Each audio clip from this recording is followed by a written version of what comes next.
welcome back. And if you joined us late today, one of my very favorite people is sitting here with me, Dr. Roger Rhoades, and he is a family therapist. And the thing I love about Dr. Rhoades, he just talks in a way that we can all understand it and put it into our own way of living to help us and our families. Right, and sometimes people need to be supported in health. You know, a lot of times people think that something healthy is unhealthy. And they don't know that's right. That's exactly how it is. It's just like you talking in the break. You were talking about, I could tell the way my kids put their books down or closed the door. I could feel when they came home from school, the difference. Yeah. Yeah, and that's healthy. And to you, that would be called normal. That's just the way I lived. That's me and my kids. That's the way we lived our life. Well, wow, not only was that normal, that was very functional, very healthy. That's what people need to do. And no matter how busy, and we talk about this all the time, how busy people are. And you're never too busy to notice the mood of your children.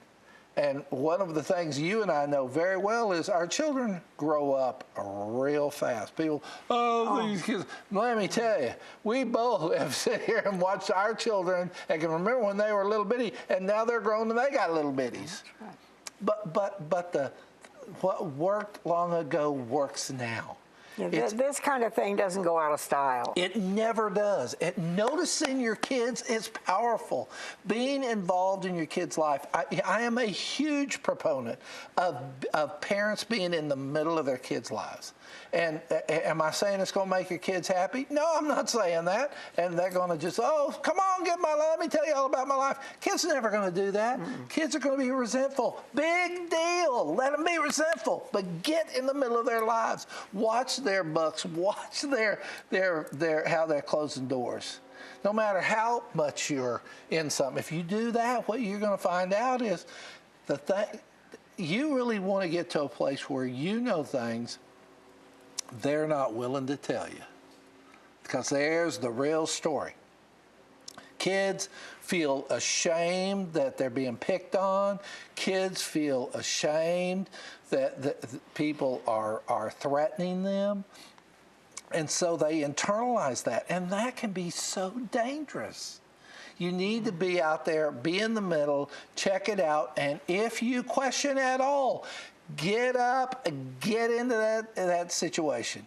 Go to the school, go to the practice, go to whatever. Show up and show yourself. Sometimes that's all a parent needs to do. They don't need to verbalize anything. They don't need to get in a fight. They just need to show up and say, hey, I know my kid. I'm in the middle of it. And it makes a difference to your child. Your child will remember that 20 years later. I remember when Mom showed up. I remember when Dad. I tell you this right now, Peggy. When I was in middle school, I broke my collarbone playing football, okay? When I looked up, guess who was there? My mother. She got in the car, she drove over to the school, and I mean, she was in that coach's face. And she says, where's the ambulance? Is he going to see the doctor? What are you doing? And that coach just pulled him off, tearing me up, man. Like, oh, man. But she was there, and she was my supporter, and I could count on her. And was she a doctor? No. Did she help that collarbone? No. But she supported me. She was there for me. And all the guys on the football team saw that. And I had some of them 5, 10 years later say, man, we remember when your mother showed up. Things changed greatly when she showed up. Yeah, and that happens today.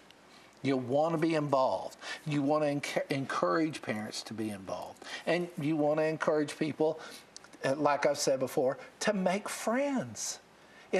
You never have enough friends. You know, people, but I think it's important. I may be an old-fashioned person, and I know I am. But I think it's important to know who your children are associating with. Oh, man. I mean, you say have friends. Well, what kind of friends? Well, And you don't want to be holier than thou. And, No, you no. know. And you don't want to shame anybody, but it's, we want to share. I'm not asking more of you than I'm willing to give. If I want to know how you're doing this, I want to tell you how I'm doing this. And I'm just not letting my child out and I'll see you tomorrow when you show back up. And we see that all the time. We see kids die at 3 in the morning in some country road, and they're in high school, and you're thinking, wait a minute, what were they doing out at 3 in the morning with a bunch of kids getting high and drinking and smoking and whatever, and run off the road or hit somebody? Peggy, you and I well know they weren't monitored. They had told their parents one thing, they did something else. And we're saying, I don't care what you say. I know those people. I pick up the phone. I call. They're there. Can I talk to them? That's amazing how monitoring situations stops a lot of the crud. So you would say to parents, know your children's friends. Yes. And know your children's friends' parents. If you can't be friends with their parents, they don't need to be friends with your kid. I'm sorry.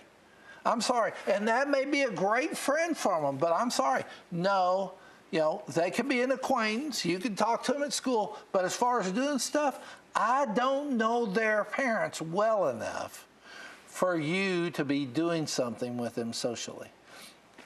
That's a powerful connection.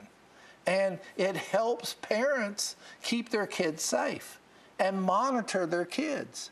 And they're exposed to things that you and I never were. There were things out there that... They're way out there. They're way out there. And the speed, Peggy, that kids and even adults can get into trouble these days is wild. I mean, in a microsecond, boom. Things are out of control. People are doing things that are very, very dangerous. And it's no wonder you see them on the evening news. Things go bad very quickly. But one of the things I notice is people I don't want you to lock down on them. You can't do anything. But I want you to monitor. I want you to know the people they run with. I want you to know the parents of the people they run with. And when you do, and you have a free flow of communication and a relationship, what I've noticed as a therapist, the situations being bad go down, down, down, down, down. And you want your children, and I'm talking about school-age children, junior high, high school, you want them to feel that they can bring their friends wherever they live. Yes, I want you to bring them in, but if I can't know their parents, they don't need to be in here. They just don't need to be. I just don't support that. Can they be acquaintances? Yeah. Can you say, hey, how we doing? And see each other in school? Yeah, you can do that every day. But wait a minute. If you want to go spend the night, if you want to go out late to the movies, I better know their parents so I know what kind of people they are.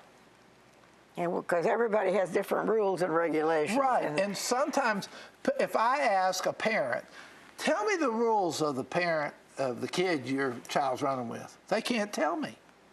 They can't tell me. Well, I know they're good people. Well, how do you know they're good people? Well, that's what I heard. I heard they were good people. Well, I hear that, but how do you know? Oh, well, I don't really know.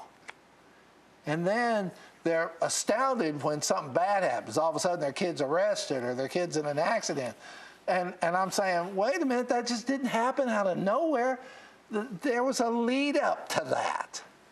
And it was the fact that the child pushed it, and no one caught it. And before you knew it, it was way out of bounds. So I guess the word that I'm taking from this is that parents are family members. We care about each other. Just be vigilant without hovering over them or anything like that. But just have your eyes and ears open and talk to your kids. Right, and it's very easy. Okay. We want people to know, very easy not to be connected. It does take work. Okay. to be connected. And we are out of time. Oh, time always goes by. Dr. Rhoades, we could talk forever, but thank you for your good, honest, common sense that you'd help us with our lives. God bless you. God bless you. And wherever you are, talk to your kids, and we'll see you next time.